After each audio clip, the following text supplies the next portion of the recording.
शुक्रिया अदा करना चाहता हूं कि आपने और पूरे केंद्रीय मंत्रिमंडल ने आज तक हमें हर कदम पे साथ दिया है और आपकी तरफ से जो जो निर्देश आए उन निर्देशों का भी हमने बहुत कड़ाई से पालन किया। आपका हमेशा सहयोग मिला। दूसरा सर, इस वक्त दिल्ली के अंदर बहुत बड़ा ऑक्सीजन का क्राइसिस चल रहा है जिसमें आपकी मदद चाहिए। तो प्रधानमंत्री जी, सबसे पहले आपको धन्यवाद देता हूं कि केंद्र सरकार ने दिल्ली का ऑक्सीजन का कोटा बढ़ा दिया है। लेकिन सर, मैं आपसे हाथ जोड़ के प्रार्थना करता हूं कि इस बढ़े हुए ऑक्सीजन के कोटे को दिल्ली तक पहुंचाने में हमारी मदद करें। एक एस्टीमेट के हिसाब से दिल्ली को 700 टन ऑक्सीजन की ज़रूरत है। आपने हमारा कोटा 480 टन कर दिया, बहुत बहुत शुक्रिया। लेकिन पिछले 24 घंटों में इस बढ़ाए हुए 480 टन में से भी केवल 350 टन ऑक्सीजन दिल्ली पहुंच पाई है। प्रधानमंत्री जी, जब से ऑक्सीजन का संकट शुरू हुआ है मेरे फ़ोन बजते रहते हैं। कभी कोई अस्पताल कहता है कि 3 घंटे की ऑक्सीजन बची है, कभी कोई अस्पताल कहता है कि 2 घंटे की ऑक्सीजन बची है। हम कारण जानने की कोशिश करते हैं तो पता चलता है कि पीछे किसी राज्य ने दिल्ली के लिए ऑक्सीजन लाने वाले ट्रक को रोक रखा है। हमने मदद के लिए केंद्र सरकार में कुछ मंत्रियों को फ़ोन किए। शुरू में उन्होंने खूब सहयोग किया सर, लेकिन अब वो भी बेचारे थक गए हैं। सर, देश के संसाधनों पे तो 130 करोड़ लोगों का अधिकार है ना। अगर दिल्ली में ऑक्सीजन की फैक्ट्री नहीं है तो क्या दिल्ली के 2 करोड़ लोगों को ऑक्सीजन नहीं मिलेगी? जिस राज्य में ऑक्सीजन की फैक्ट्री है, क्या वो दिल्ली की ऑक्सीजन रोक सकते हैं? ऐसे में हम क्या करें? सर, मैं आपका बेहद शुक्रिया अदा करना चाहता हूं कि आज आपने ये मीटिंग बुलाई है। बहुत सही समय पे ये मीटिंग बुलाई है। पर सर, मैं आज ये जानना चाहता हूं कि अगर आज या कल या किसी भी टाइम हमारे दिल्ली के किसी अस्पताल में अगर 1 घंटे की, आधे घंटे की, 2 घंटे की ऑक्सीजन बच जाए और लोगों की मरने की नौबत आ जाए तो मैं फ़ोन उठा के केंद्र सरकार में किससे बात करूं? सर, मैं ये जानना चाहता हूं कि अगर कोई राज्य दिल्ली के कोटे की ऑक्सीजन का ट्रक रोक ले तो मैं फ़ोन उठा के किससे बात करूं? हालत काफ़ी ज़्यादा गंभीर हो चुके हैं सर। हम अपने लोगों को मरने के लिए तो नहीं छोड़ सकते। हमें लोगों को ये विश्वास दिलाना पड़ेगा कि एक एक जिंदगी हमारे सबके लिए कीमती है।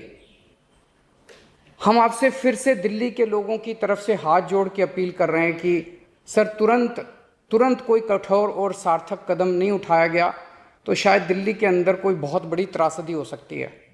मैं आपसे मार्गदर्शन चाहता हूं सर।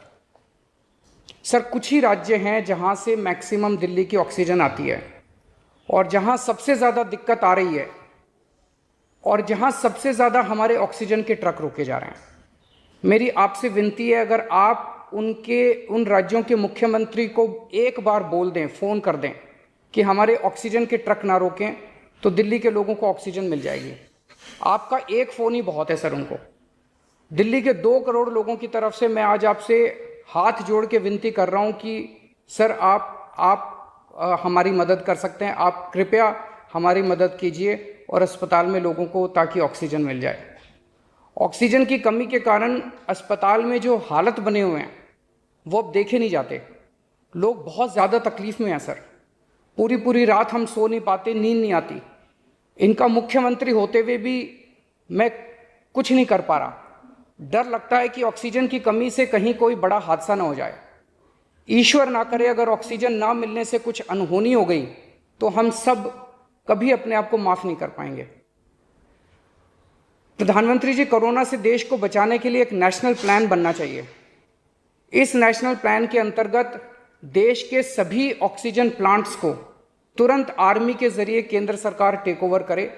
ऑक्सीजन प्लांट से निकलने वाले हर ट्रक के साथ एक आर्मी का एस्कॉर्ट व्हीकल रहेगा तो कोई उस ट्रक को फिर आगे रोक नहीं पाएगा। सर, दिल्ली का जो ऑक्सीजन का कोटा आपने बढ़ाया, हम उसके बड़े शुक्रगुजार हैं। लेकिन उसमें लगभग 100 टन ऑक्सीजन उड़ीसा और वेस्ट बंगाल से आनी है।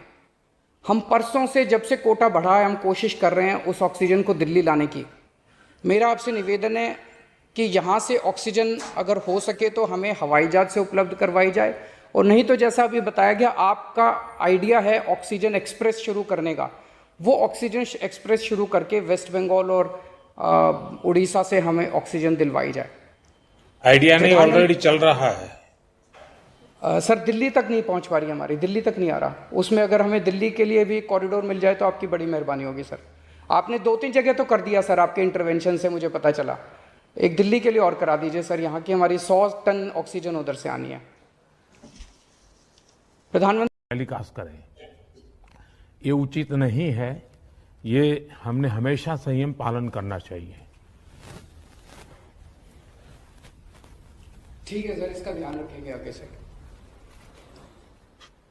सर मैं सभी आत्माओं को शांति मिले, जिन जिन लोगों का इस दौरान कोरोना की वजह से जिनका देहांत हो गया, और उनके परिवारों को दुख सहने की शक्ति दे। अगर सर मेरी तरफ से कोई गुस्ताखी हुई है, मैंने कुछ कठोर बोल दिया, मेरे आचरण में कोई गलती है, तो उसके लिए मैं माफ़ी चाहता हूं। लेकिन अभी तक जितने आज पॉल साहब की जो प्रेजेंटेशन थी वो भी बहुत अच्छी थी, और उसके हिसाब से जो भी हमें निर्देश दिए गए हैं उन निर्देशों का